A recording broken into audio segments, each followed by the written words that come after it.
Welcome one and all to the Donny Boy bag of tips and tricks for my post-patch Fall of the Trident campaign run on Ludicrous.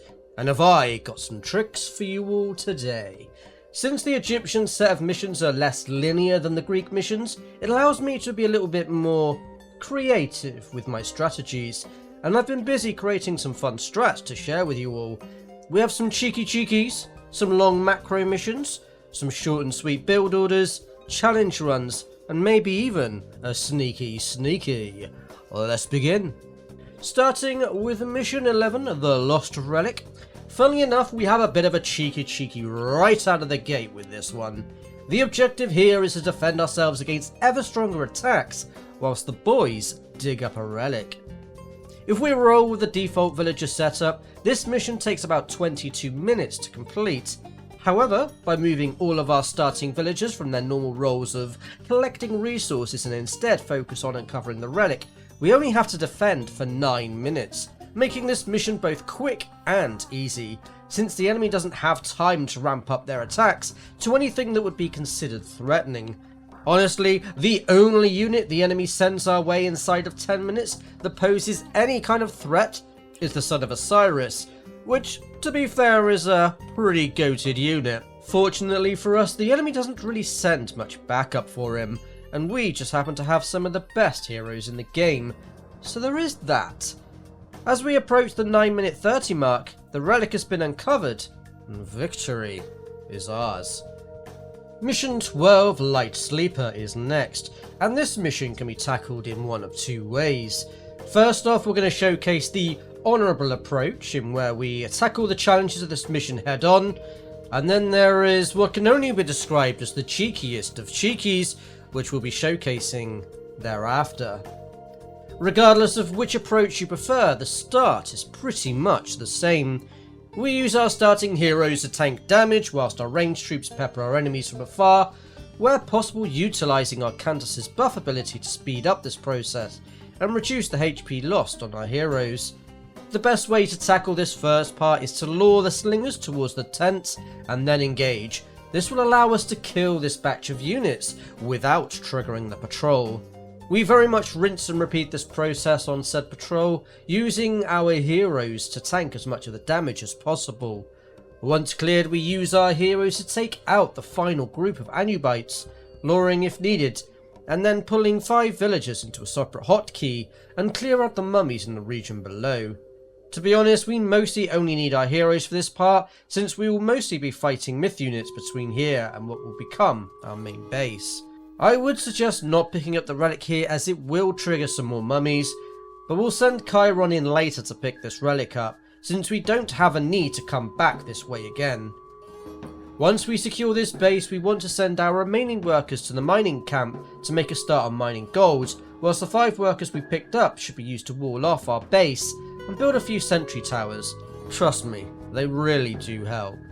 We also want to be auto-queuing villagers and focusing our efforts on food and gold so that we can age up. Where we age up is where we can branch this game into 2 very different directions.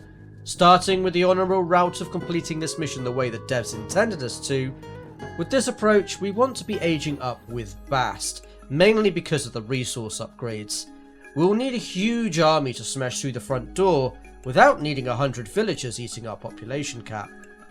Once we age up, I would recommend building a second village in the mining camp to auto-queue villagers and speed up gold production, whilst also building a second layer of walls.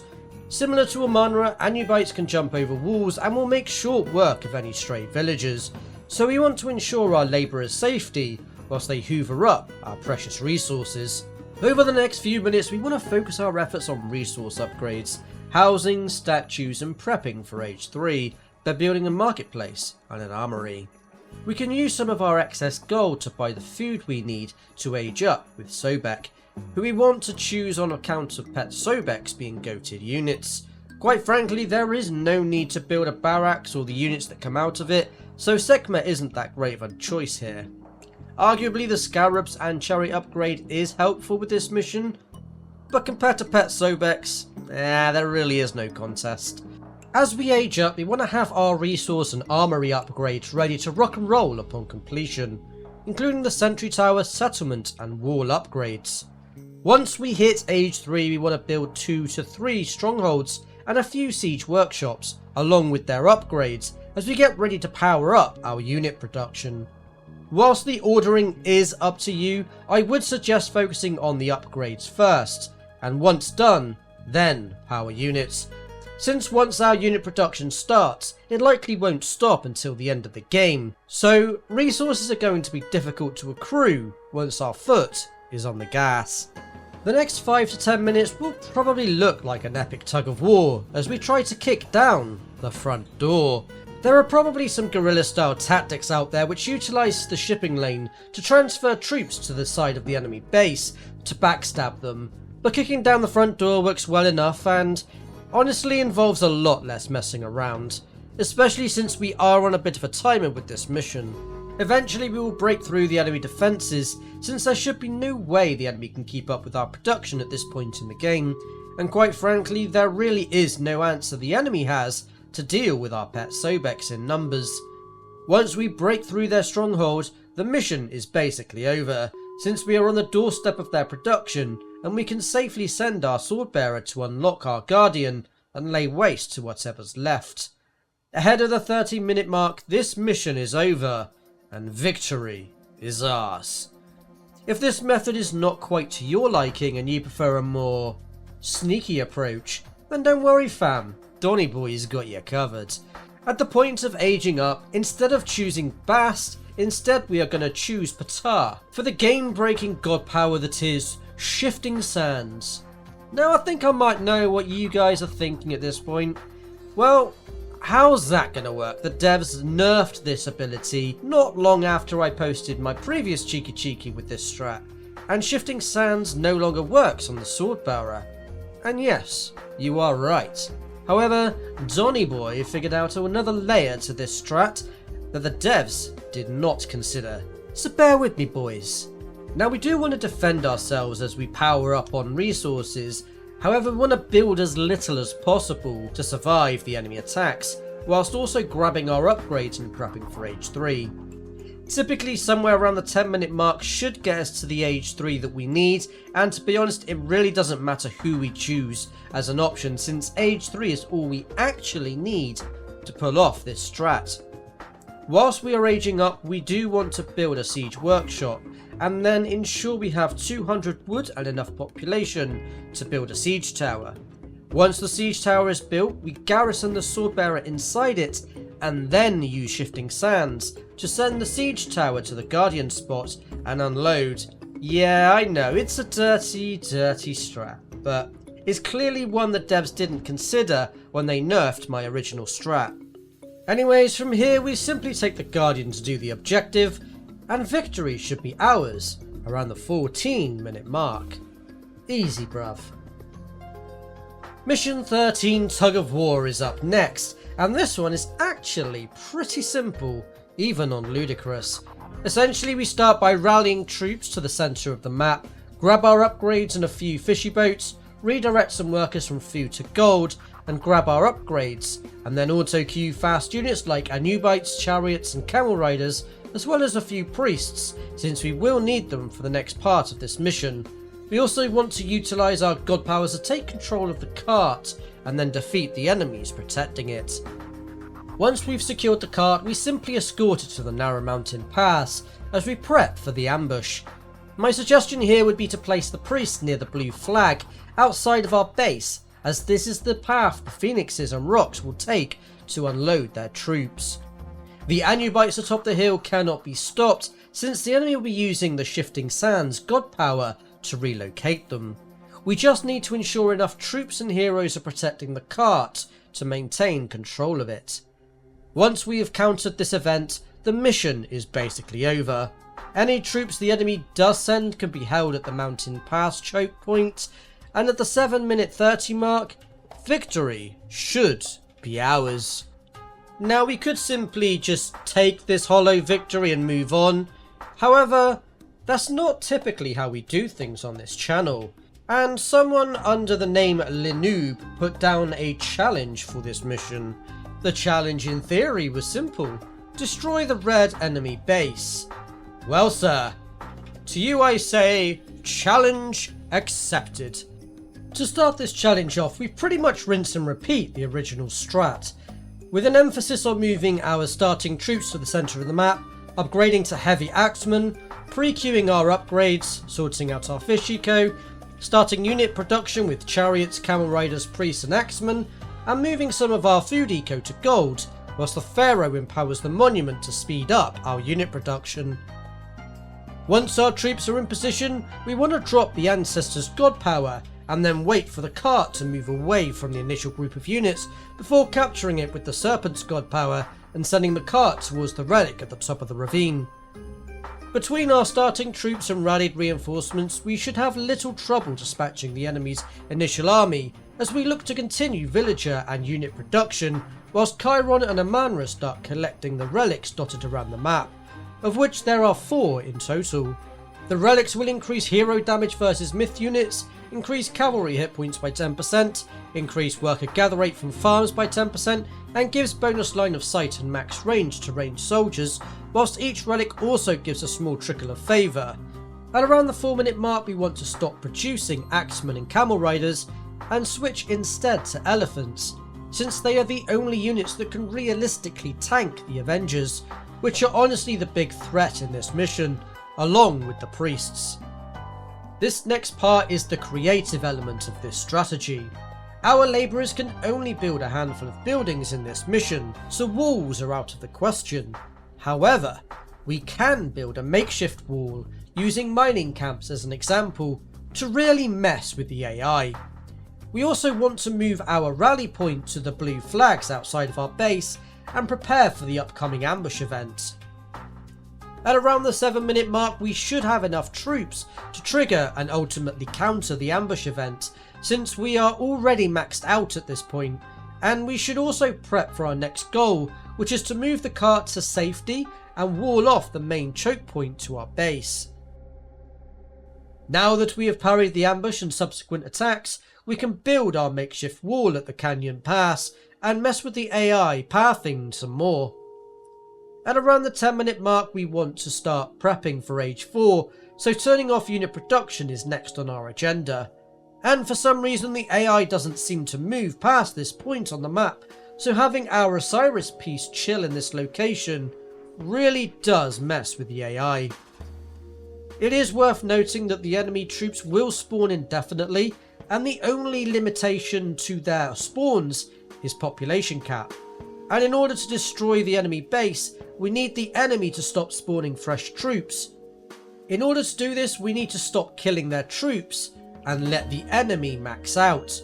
The makeshift walls work perfectly in this regard, since the enemy pathing is really messed up. The devs clearly never considered this type of strategy, and who can blame them? With the combination of the Osiris piece and the makeshift wall, the enemy just continues to spawn troops that then pool at the top of the canyon and just sit there indefinitely, at least whilst we remain walled off. As we head to the 12-minute mark, we want to age up with Thoth, who as far as I can tell is the only way we can actually destroy Red's base. With the infini spawns of the enemy, a ground assault is futile, even with our own Avengers, and Tornado just isn't on the same level as Meteor Shower. For this strategy to work and for this challenge to be completed, we need Phoenix, and a lot of them. Over the next 8 minutes we are going to be pumping out nothing but Phoenix, which are rallying to the north of the enemy citadels. Once the enemy has stopped spawning troops, we can place our Meteor Shower just outside of the enemy walls to the north to smash through their sentry towers and make this next part far more manageable. With around 14 Phoenixes and no more enemy spawns, we can make a start on completing the objective and razing their citadels to the ground. The enemy has a lot of sentry towers placed around this area, so our positioning here matters. Our first strike will be focused around the edge of the map, so our Phoenixes can take out the citadels without taking additional DPS. Over the next 5 minutes we will raze every last structure the enemy has to the ground, including their walls. We don't want to leave anything to chance. You will also notice that the buildings and the houses in the middle south of the map are still standing. Despite my best efforts, these buildings are actually invulnerable. I don't know how the devs have done it, it's almost like the buildings are set to a different player who is either neutral or allied with us, and none of our tricks, forced attacks, or anything we do can target those buildings, which I am assuming is also linked to how the enemy can still spawn troops despite not having any buildings. In any case, now all we need to do is get the cart back to our base. Now for some reason, when we destroyed their base, the enemy decided to wake up and attack our wall. I'm not entirely sure what the trigger is here. Perhaps it was simply the fact that one of my mining camps was destroyed during the attack. Either way, something aggravated them. This added a new, unexpected and honestly welcome challenge to this mission. My thoughts were to move my troops away and let the enemy pull their forces in the north so I could regroup my troops and take the fight with my meteor shower and other god powers. Interestingly though, this time these troops were not constrained by the map location and captured the cart.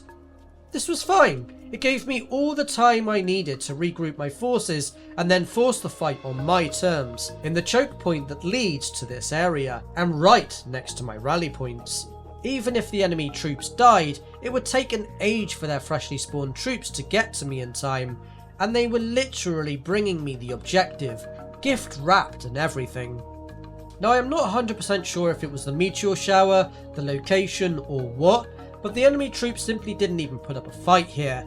With this fight all but over, the only thing that was left to do was to send the cart home and claim our well-deserved victory. GG, and challenge completed. Not too shabby, even if I do say so myself. Moving on to mission 14, ISIS Hear My Plea next, and this is another mission which can be tackled in one of two ways. In the first instance we have the as developers intended strat, which is basically the brute force macro challenge approach, which we shall be starting with. This method is focused on pushing down the mid lane whilst a Manra captures the temples and statues. Since the first enemy attack will occur on the eastern section of the map, this will be where we send our initial troops, using this as our staging ground for the long tug of war that will ensue. Our economy will be focused around food and gold as per usual, but I found that auto-queuing villagers onto the trees north of the TC was good practice here. We can then pull said workers onto food and or gold as required. As the fighting continues in the middle of the map, Amanra and her splinter force can start to take control of the western portion of our starting island, whilst destroying any of our opponent production buildings along the way. Our unit composition of choice this mission will be pet Sobex, elephants, chariots, camel riders and priests. Since we will have plenty of temples in this mission, the only production buildings we need to produce are strongholds, which can be used defensively to secure areas of the map, or we can use them to forward push the enemy. Pushing into the first enemy stronghold is arguably the hardest part of this mission, since the enemy are producing a lot of troops and have the defender's advantage of walls, towers and the stronghold itself. This can often lead to a bit of a stalemate in the middle of the map, so using ranged troops like Pet Sobex to target down buildings during any downtime in attacks is well worth the effort. Once we start destroying their production buildings, the enemy soon folds like a house of cards. Once the middle stronghold has been secured, we should splinter our own forces to attack in multiple locations. There are production buildings to the east, whilst the next stronghold should be the next point of contention. Forward rally your troops and ideally build your own stronghold in place of the enemy's, then push forward. This can be a tricky location to break, but once this location has been secured, the enemy should be as good as dead. We can start pushing their economy and final production buildings with the ultimate goal of getting our pet Sobex to the shoreline, so we can carve a path through the enemy ships. Meanwhile, Amanra can make her way to the transport ship to secure the docks and start building our own navy. We can then use the navy along with our pet Sobex to punch a hole through the enemy defences and land Amanra on the prison to secure victory. Now if that sounds like a bit too much work, then you can of course utilise the Donny Boy Cheeky for a quick win. To start off, send Amanra along the top of the map to secure the temple there. This will keep the enemy troops busy and distracted whilst Amanra walks uncontested through our allies' village. Feel free to pick up the second temple along the way to provide additional distraction. whilst Amanra continues to head towards the wall. Once at the wall, use Amanra's leap ability to jump over said wall. This can be a bit finicky at times, but jumping to the empty desert space whilst Amanra is attacking the wall seems to work every time. From there, we simply load Amanra onto the transport ship and secure the docks, and more importantly, the ships. For anyone who has not used this strategy before, now would be a good time to quick save, since this part is very technical and can also be impacted by RNG. The goal here is to use our ships and the Ancestors' god power to create a distraction so that Amanra's transport ship can sneak through the fighting and land in the prison, thus ending the mission. This is, however, easier said than done. There are a lot of ships and the passageway is extremely narrow, meaning body blocks are a very real challenge. My best method for tackling this one was to send the ships in first to aggro as many of the enemy ships as possible and then pull back. Meanwhile, we want to send the tanky as hell sea turtle in to aggro as many of the ramming boats and leviathans as we can before triggering its ability. This should stun some of the ships and allow our transport ship to get through the narrow straits. We then want to pop our Ancestors' god power, which summons ghost ships on the sea to distract the ships in the bay, whilst hopefully aggroing the enemy leviathans, to end the mission under the 3-minute 30 mark. Jumping into mission 15, let's go next, and this mission can also be tackled in one of two ways. Truth be told, this is a difficult mission, so trying to brute force this mission the good old fashioned way is ill-advised. In fact, for this mission I didn't even bother trying to bash my head against the brick wall that is a 3v1. Instead, I have a cheeky and a sneaky for this one.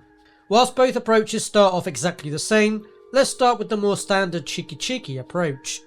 I should probably mention that the cheeky approach is very technical and not easy to pull off, but when you get it right, it is oh so sweet. To start things off, we send our transport ship over to the landmass above our neighbour's temple, while sending one lone axeman to our allies to secure our base, whilst we use the starting cabinets and sea turtle to destroy the enemy dock. We then want to use our starting army to kill the enemy pet Sobex and snipe their temple, thus preventing the enemy from making any more pet Sobex, which are an absolute nightmare to deal with in this mission. Meanwhile, we send the one lone axeman to secure our base. Once our base is secure, we want to immediately build a second village at the choke point by the river. This is the enemy's path into our base. We will also be using this village to both support future defences and to help us boost our early game economy. We also want to build a second wall to the west of this location, else the wall will simply divert the enemy to attack us at this location instead. Both walls are required for this strategy to work properly. Our starting TC will want to auto-queue villagers onto the gold mine, since we will need siege ships to take down the enemy lighthouse in due course. We can also use our newly acquired sea turtles and ramming ships to secure the bay from the pirates, whilst our heroes go to work on the pet Sobex. There is a large standing army of axemen and spearmen just south of the TC, so we need to ensure we don't trigger them. As such, we may need to lure the enemy pet Sobex to the top of the temple before engaging with them. Whilst this is happening, we want to group all of our sea turtles and ramming ships together so we can cripple Red's navy and docks.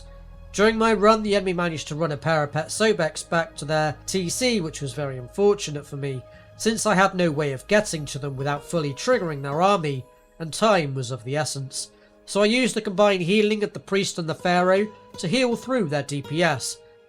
It is worth noting that there is a decent number of ships the Red has tucked in the top left of their bay, so we need to be careful not to trigger this fleet with our sea turtles, and we also need to start prepping for their attack around the 6-minute mark.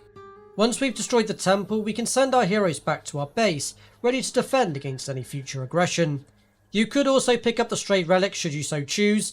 Personally, I don't think they help that much, but if you think they're worth grabbing, then crack on. At around the 8-minute mark, with a bit of luck, we should have accomplished the following. Red's temple's been destroyed, meaning no more pet Sobex for us to worry about, except perhaps a few strays. Purple's lighthouse has been destroyed, meaning they are no longer a threat this mission, and all of Red's docks has been destroyed and are no longer a threat.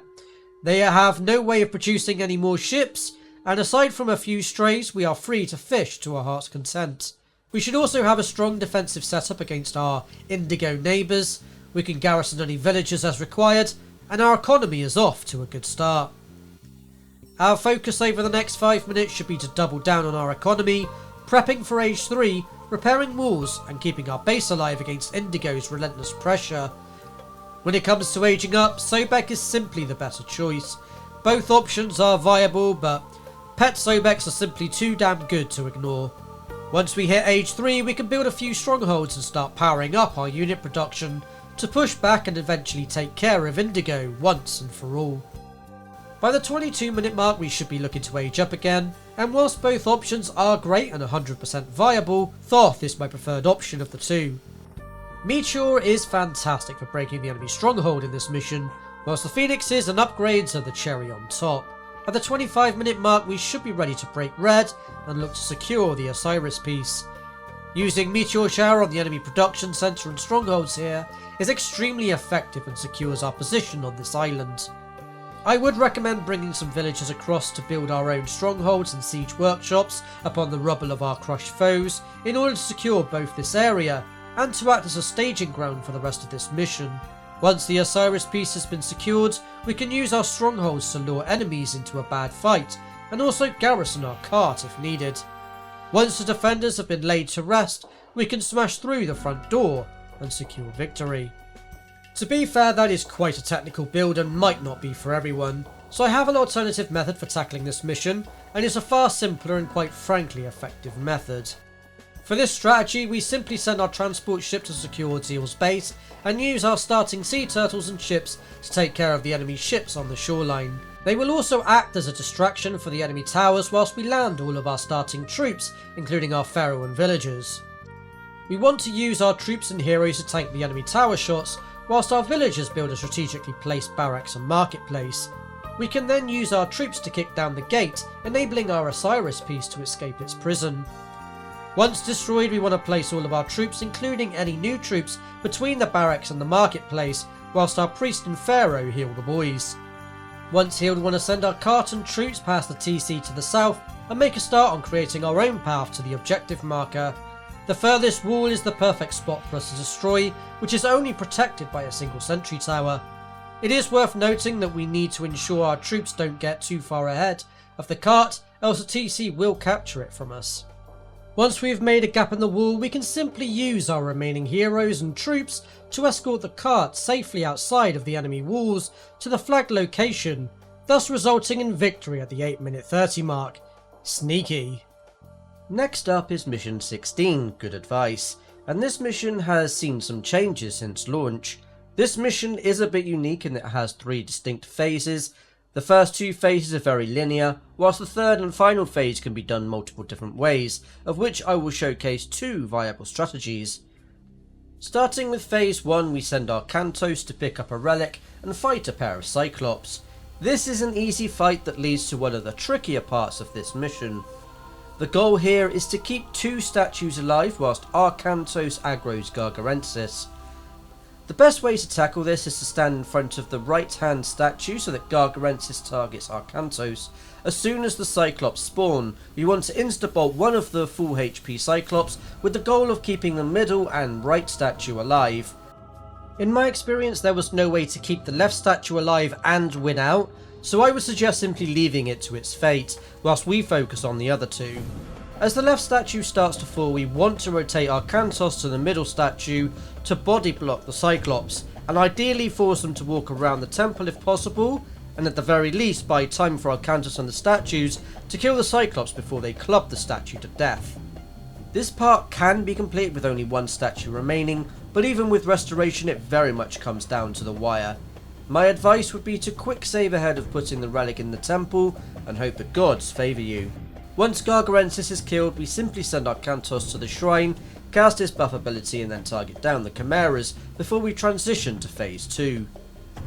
Phase 2 can also be a bit fiddly, but for the most part we just need our Cantos, Castor and our priests to do about 80% of the work this phase. Between the priest, divine damage, healing and our Cantos' buff, we will make short work of any myth units, whilst our heroes tank most of the damage. Once we have cleared out the first part, send 2 catapults to target the blockade and heal up the boys ready for part 2. As soon as the blockade gets below 9000 HP, the second wave will spawn, which is a bunch of Avengers. These Avengers will make short work of our catapults, which is why we only want to send 2 at this time. Best practice for dealing with these Avengers is to send a single spearman to walk into the Avengers, thus triggering all of their abilities, and then use our Candace's buff ability on the priest and gun the Avengers down. I would also recommend using the Flaming Weapons God Power for this fight, since it is the hardest fight of this section. Once the Avengers have been taken care of, send the 4 remaining catapults to target down the blockade, whilst healing up the boys ready for the third wave. We want to leave our Cantos, Casters and our Priest next to the catapults to protect them from the Scorpions, whilst we position our Shades to deal with the Hydra spawns.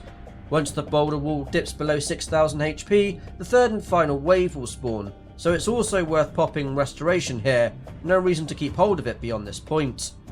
Once cleared, we simply send everyone who is left to target down the wall, ready for Phase 3. Phase 3 is where the mission truly opens up, and it can be tackled in many ways. That being said, I'm going to start off with my go-to sneaky strat, and then showcase a more technical strategy for those who prefer a more honourable approach. For the sneaky, we load up 1 transport with our Cantos and Caster and move it to one side. Then we faff around with one of the other transports and load the villagers and minotaurs onto it. Leaning with the pirate ships, we beeline towards the enemy docks, whilst Caster and our Cantos are sent along the bottom of the map towards the main island. Ideally, we want to unload everything by the sentry tower and then make our way to the top of the hill, whilst our troops keep our enemies occupied. We will be building a fortress and a dock to start things off, followed by a second fortress, marketplace, triem, and once available for petrobolos. The reason we are going for the triem instead of the transport boat is because transport boats are surprisingly awful at picking up and landing troops. They are proper buggy and you can waste precious seconds faffing around with them, whilst triems can transport troops far more reliably. Once the triem has been built, we need to delete the dock so that our petrobolos can board. From here it is simply a case of ferrying petrobolos to the other side of the river and then targeting down the Wonder. To speed up the process, we're going to be using our second fortress to research heavy siege equipment, whilst we start trading food for wood and gold, to sneak in an extra few petrobolos for the true speedrun experience. We can also pop Earthquake to speed up the Wonder's destruction even further, and before the timer even hits the 5-minute mark, victory is ours. For those of you who want to tackle this mission in a more honourable manner, Donny Boy's got you covered as well. I will warn you, this is a technical build and there is a lot going on here, but I will do my best to break it down for you all. First off, we unload our villagers to build 2 docks, a village and a temple, and then move our workers onto wood eco. We also want to send our Cantos and Encaster off to pick up the 2 relics on the island. Once built, we want our docks to build an Argo, siege ships and start our upgrades. We also want to load Chemsit onto the empty transport and then move said transport to the side of the map for later. Once the Argo has been built, we can start to clear the ships just north of our starting location and also obtain a cheeky Kraken as well. Once the temple's been built, we can offload the relics and then board one of our transport ships ready for the next step in our build order. We also want to start auto-queuing villagers if we haven't already, and then build a handful of Pegasus. I went with 6, but the number isn't overly important. Whilst we send our Pegasus to various locations of the map for vision, and to set up some dirty tricks, we want to send all of our heroes to the main island to trigger the TC and obtain additional relics. Once we have our relics, we can peace out and leave our TC to its fate. This might seem like a wild choice at first glance, but there are 2 genuine reasons as to why we want to trigger the TC in this way. The first reason is that this has now started a timer for the AI to place their Plenty Vault, which we are going to capture with Chemsit. We're using Chemsit for this because as a hero he is useless in a fight, and we only need him to capture the vault.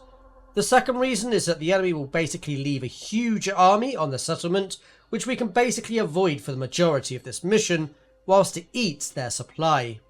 At this point in the game, the enemy will keep sending ships our way periodically, so we need to be in position to sink their ships along with their cargo, which is a rather large army just ready to cause chaos on our little island base. At around the 4-minute mark, we should have enough ships to protect ourselves from the enemy transports, so we can spend some time building fishy boats to support our longer term plans. We can also offload our relics at the temple and then prep for the next step of this mission. We want to send one of our Pegasus to the top of the map and to the south of the enemy TC, whilst avoiding the TC and Poseidon statues. The goal here is to cast Earthquake between two of their stables and barracks, thus reducing their production capabilities. We also want to build a fortress so we can start siege production. Using our siege ships and a Pegasus spotter, we also want to start destroying their sentry towers next to our base. I actually made a small error here and let one of the enemy transports land on our shores, and you can see how just one drop can cause chaos, as there is very little surface area to fight around, and I lost one of my docks for it. During this attack, the enemy spawned their Plenty Vault, so it's time to send Kemsit off to complete his one and only task for this mission. Next up, we want to upgrade to heavy siege equipment and start Petrobolos and Cyclops production. With a decent sized army and a good number of Petrobolos, it's time to start taking control of this map. Before we start building on the main island, we first want to use our Petrobolos to target down the enemy statues and fortress on the high ground. This assault will trigger the enemy to attack us, but we should have enough troops to deal with what they send, whilst our siege equipment goes to town. Now that we have established a foothold on the main island with our troops and fortress, we can start on our much needed gold production, as we continue to balance pushing into the enemy base and defence. Whilst I was occupied trying to push the enemy, the AI managed to sneak another attack onto my island base. Fortunately, this was mostly cavalry and a few Petrobolos, so it wasn't too much of an issue to deal with. Over the next few minutes we continue to push into enemy territory, destroying production buildings as we go and recapturing the Plenty Vault as required. Following a decent amount of back and forth, we eventually crushed through their defences, destroyed the enemy docks and eventually stopped the enemy from constantly rebuilding their heroes by destroying their TC.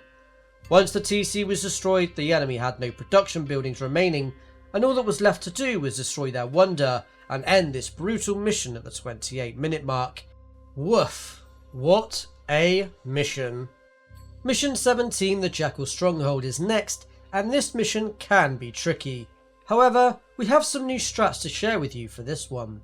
First off, we want to secure our TC with a Munra.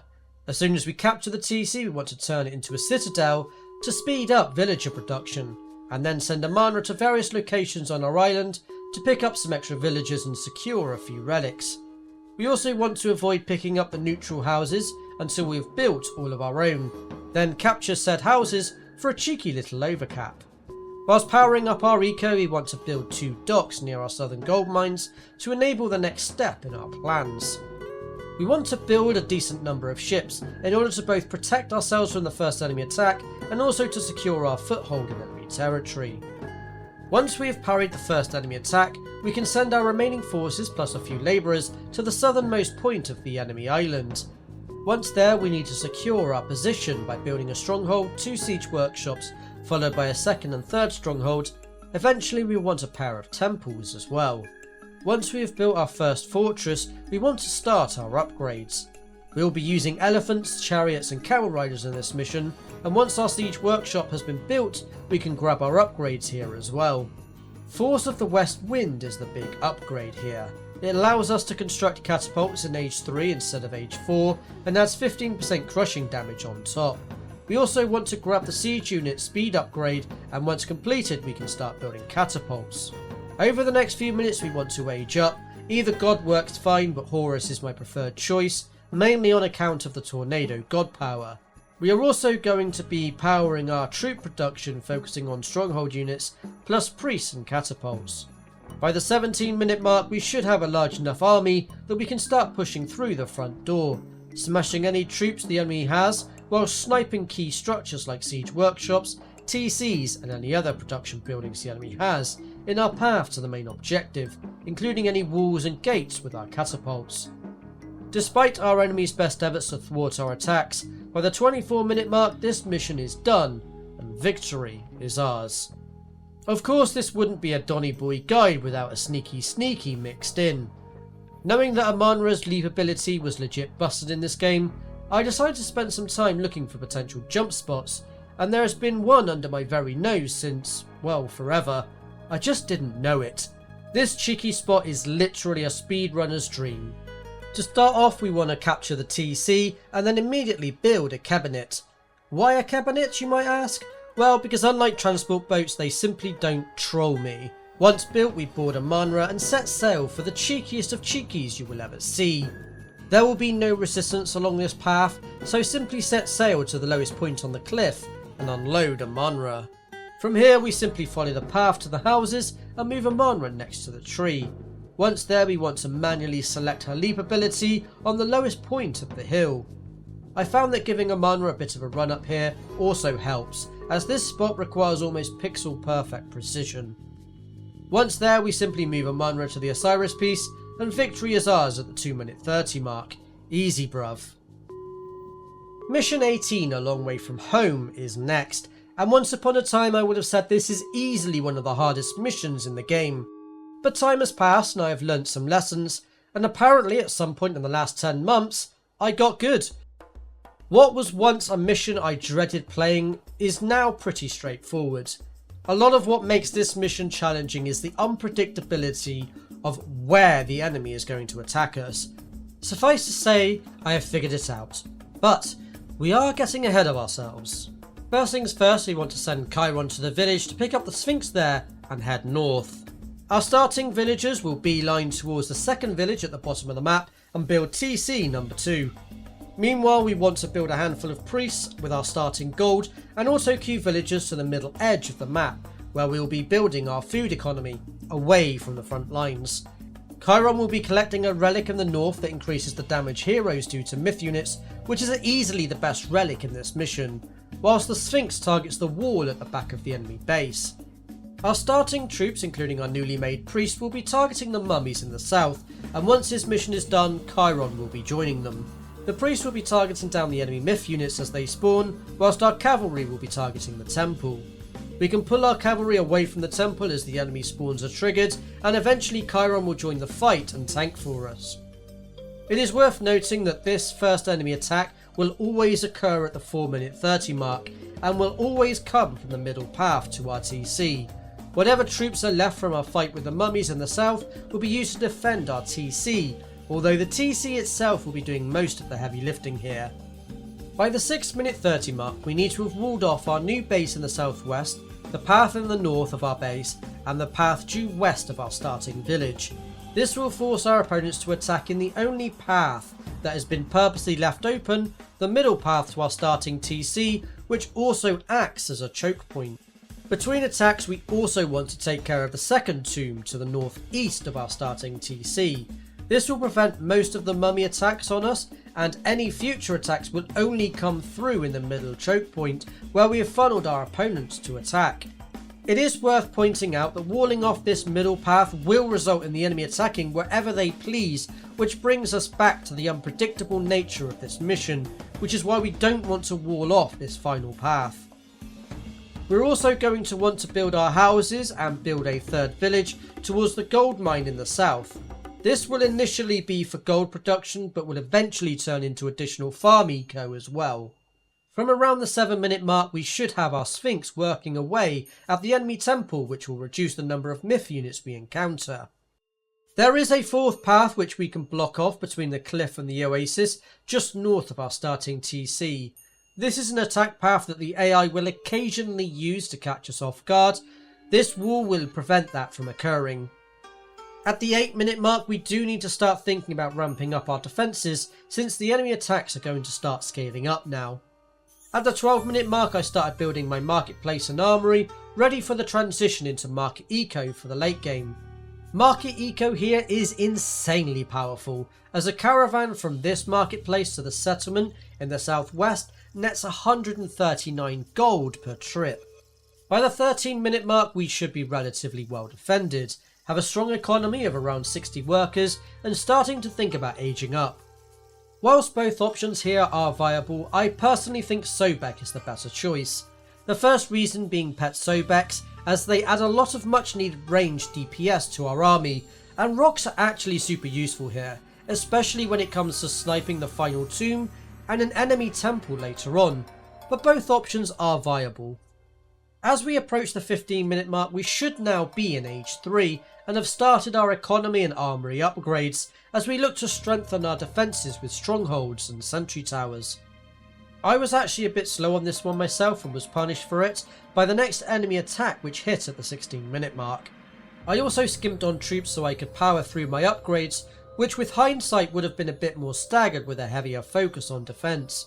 Either way, we eventually held off the enemy attacks and started to stabilize. At the 19-minute mark, most of our Age 3 upgrades should either be done or on their way, with Age 4 being next on the menu. Again, whilst both options are viable for this mission, I personally think the Son of Osiris provides too much long-term value compared to the Tornado, and having two pharaohs to work our monuments is too good for us to pass up. Osiris's technologies also buff our camel riders, which are a great added bonus since they are fairly useful in this mission, especially as the enemy loves their elephants. Camel riders are also great at hunting down the numerous enemy priests we encounter. By the 22-minute mark, we should be well defended in Age 4, ready to start building catapults and to start turning our defense into offense. At 28 minutes, it's time to utilize our rock to finish off the final tomb and launch a sneak attack against the enemy temple at the midwestern edge of the map. As fate would have it, I actually blundered my attack on the temple and didn't have enough troops to finish off the temple itself, but fortunately my priests kept the myth units busy whilst our main army pushed into enemy territory. Once we had secured the middle of the map, I built strongholds to strengthen our position, whilst the boys were sent in to cut down the tamarisk tree, and after 9 minutes of non-stop fighting, victory was at last ours. Mission 19, Watch That First Step, is up next, and this mission has two parts. The first part is to secure the pirate boat by destroying the dock and the troops defending it, and this part is very much the Arkantos and Ajax show, and regardless of how you plan to play out part 2 of this mission, the objective here should be in troop preservation. We start by pulling the Anumites out of position with Ajax and Arkantos, and then use Arkantos and Ajax to pull some of the elephants out of position, utilising Ajax's ability to insta-kill elephants on cooldown. Once out of position, the rest of our troops can then jump in and help out. Next, we want to try and pull any remaining elephants and the forward Colossus out of position. These isolated fights should be a breeze and should result in few casualties. Once these units are down, we can take care of the constructing citadel and then finish off any remaining troops, using our Sphinx to target down the slingers.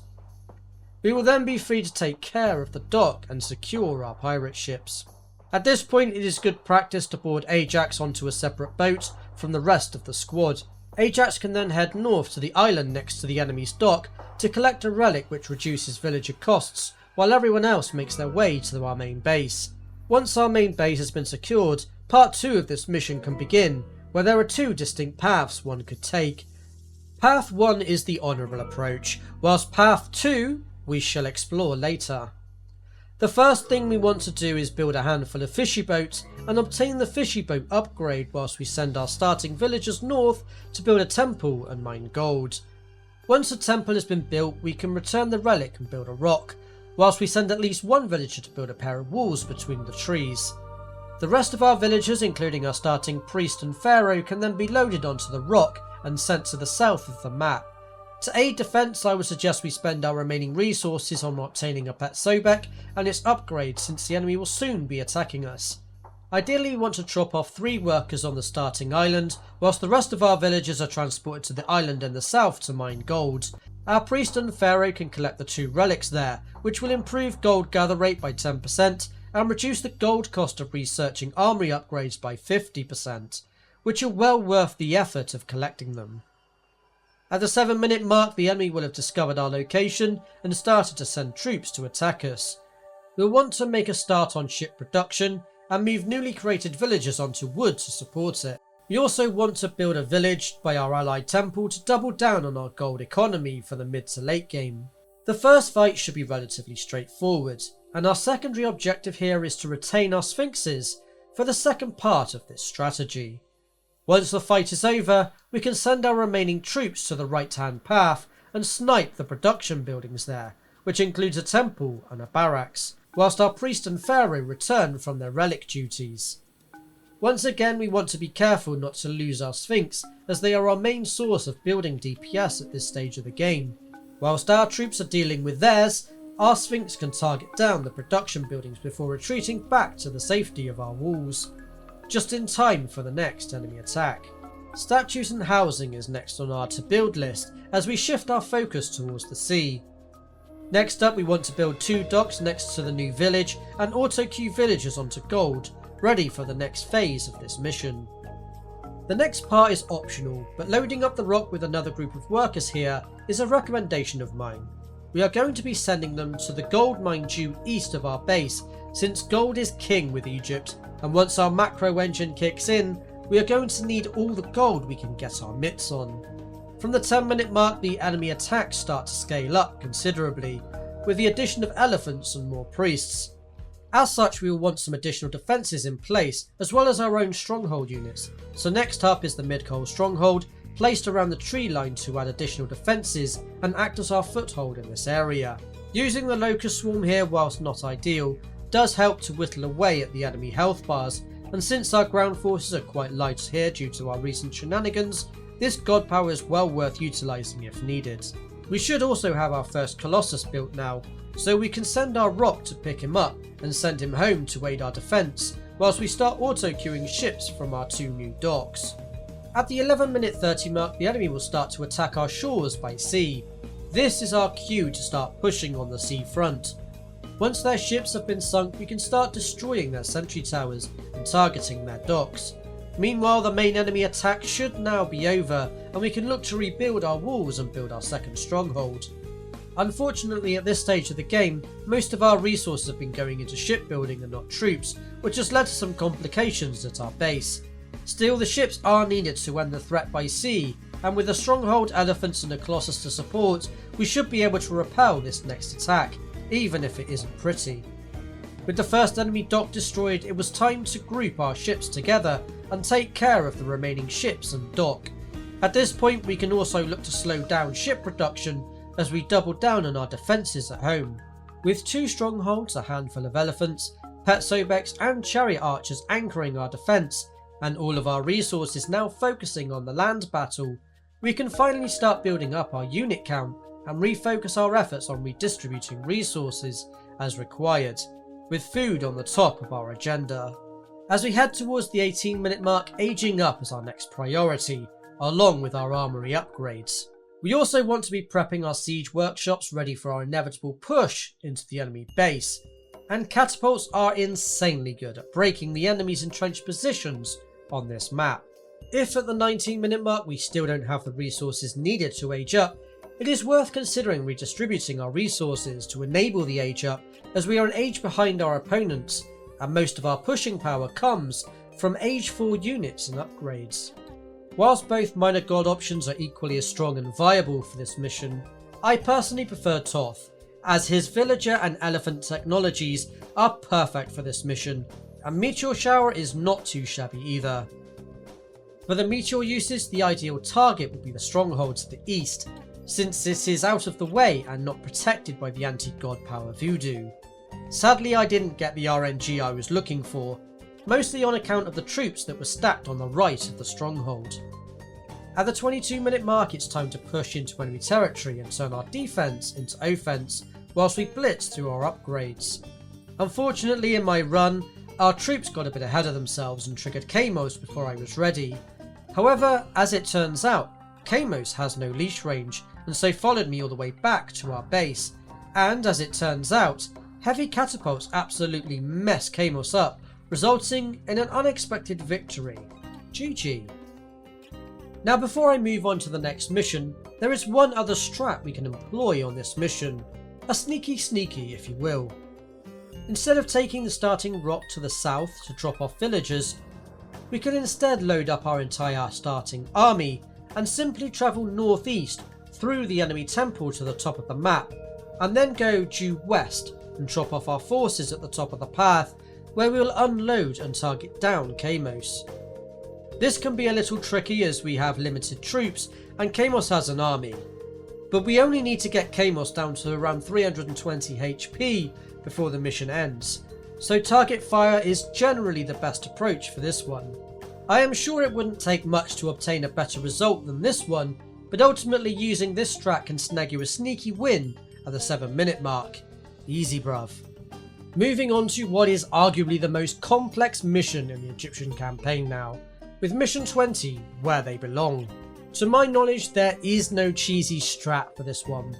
It's a straight up macro mission, so powering up the early game economy is king.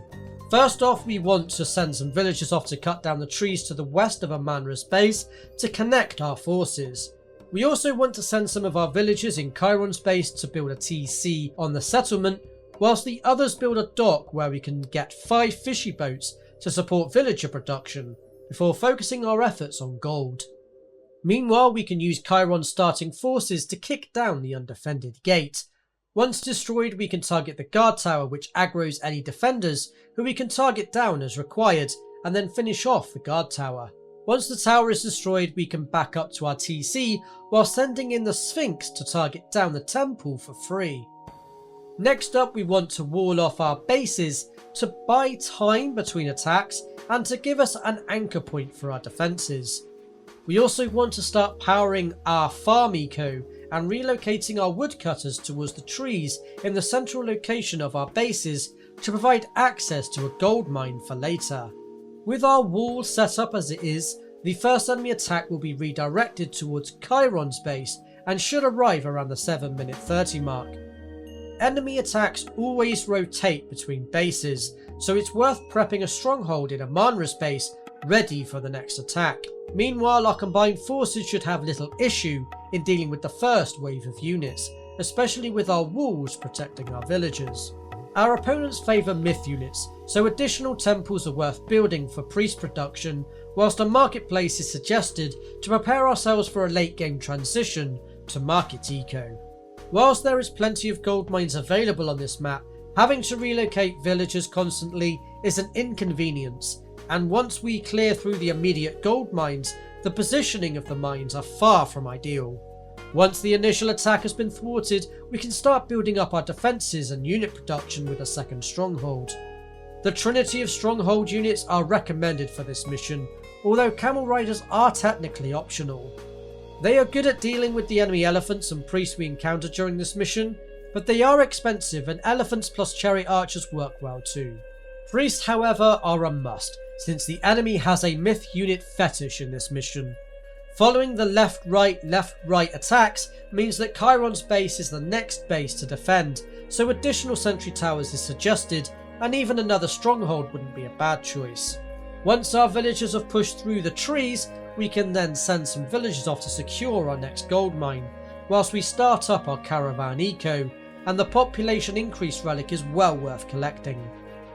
By the 14-minute mark, our economy should be flourishing, and auto-queued villagers can be turned off. Gold is most likely starting to run a bit dry, so we need to prep for the next attack on Amanra's base before we can secure our next gold mine. At this point in the game, however, we should have a fairly robust caravan eco, with each trip to the furthest settlement granting around 50 gold per trip. By the 15-minute mark, our thoughts should turn towards aging up, and whilst both gods are viable, once again Thoth is my preferred choice here, with the god technologies driving my decision. In my opinion, it is worth redistributing our resources as required to ensure we start researching Age 4, as this will be the prerequisite for us turning our defense into offense. As per previous missions, catapults are extremely strong in this mission, so we want to start getting these added to our ranks ASAP Rocky.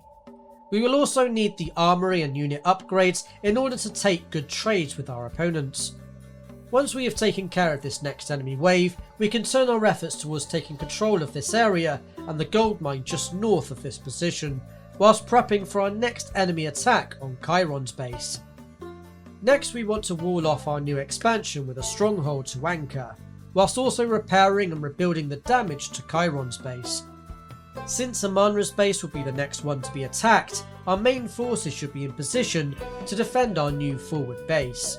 By the 20-minute mark, most of our gold mines would have run dry, with the newly secured gold mine all that we have, but at this point our caravan eco should be thriving, so whilst gold mines are useful, they are for the most part no longer required.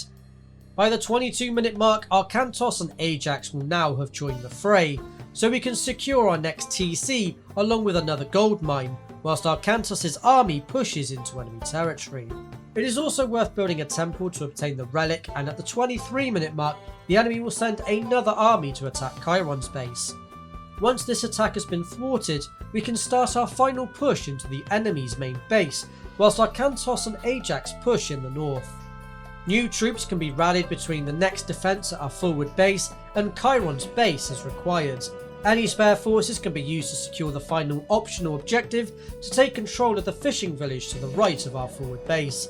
The next 10 minutes should be nothing short of an epic tug of war with the enemy, and with our robust economy we can endlessly stream troops across the map to wherever they are needed the most.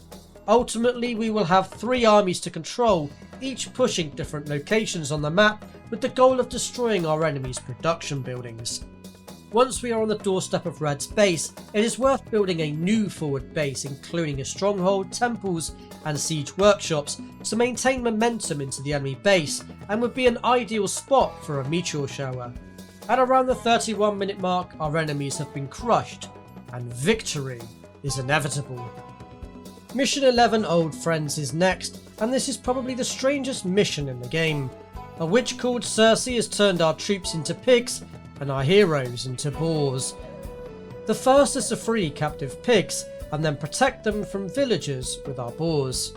I have to admit I've played this mission quite a few times over the years, and I've only just figured out the correct way to protect the pigs, and it's actually quite silly. In short, you are supposed to hunt down the villagers in each section of the map with your boars. This forces said villagers to the towers. Then we take down one section of each wall and simply position our boars in the gap. This body blocks the villagers, thus protecting our pigs whilst we kill the villagers. It's so ridiculously simple it blows my mind, but I've never considered doing this up until now. Anyway, with this tactic we simply rinse and repeat, thus losing 0 pigs whilst escorting them to the temple. As for part 2, well, let's just say we have a cheeky strat for this one. And no, it's not using Apollo's Underworld Gate, although that does work too, but it is a lot slower, more complicated and less effective than this one. We send our troops north to secure the village, whilst our workers build a temple and a marketplace. Once secured, we build the TC. This will allow us to immediately age up once the TC has been built. Meanwhile, our troops will secure the local area, whilst also securing more pigs and a nearby relic, which grants us a free Pegasus. Whilst the Pegasus is not a requirement for this mission, it does give us something to do, and the vision is actually pretty useful. By the 7-minute 30 mark we are ready to age up with Dionysus, and it's time to build a second temple and destroy the gate to our immediate south. Before we push into the second gate, we want at least 3 Hydra. The reason being we want to retain most of our troops and feed our Hydra so they get more heads and ultimately more DPS. As soon as we attack the gate, the enemy will send their cavalry to defend. Here we pop bronze for added survivability and let our Hydras go to town. Once in the main base, we can snipe down the enemy temples and then focus down the fortress whilst popping our restoration god power to top up the troops. Once the fortress is near death, Circe will spawn and her DPS is legit busted, so we want to use Zeus's lightning bolt god power on spawn and continue to focus the fortress. With the additional Hydra heads, our DPS will easily overwhelm Circe's ability to kill our Hydras, and victory is ours at the 11-minute mark. This mission will conclude the Egyptian segment of the Fall of the Trident campaign and lead us to the freezing north, where we conclude this campaign with the Norse faction. Thank you to everyone who watched this video. I hope you all enjoyed my commentary, strategy and of course the cheeky cheekies. Please do let me know your thoughts in the comment section below. I would love to hear what you think. If you did enjoy this video, please do give it a thumbs up, and if this video gets enough likes, I will of course continue this format for the Norse missions. If this is the kind of content you enjoy, then please do consider subscribing to the channel. It does help support the channel and would be greatly appreciated. Thanks again for tuning in, and as always, I shall see you in the next video.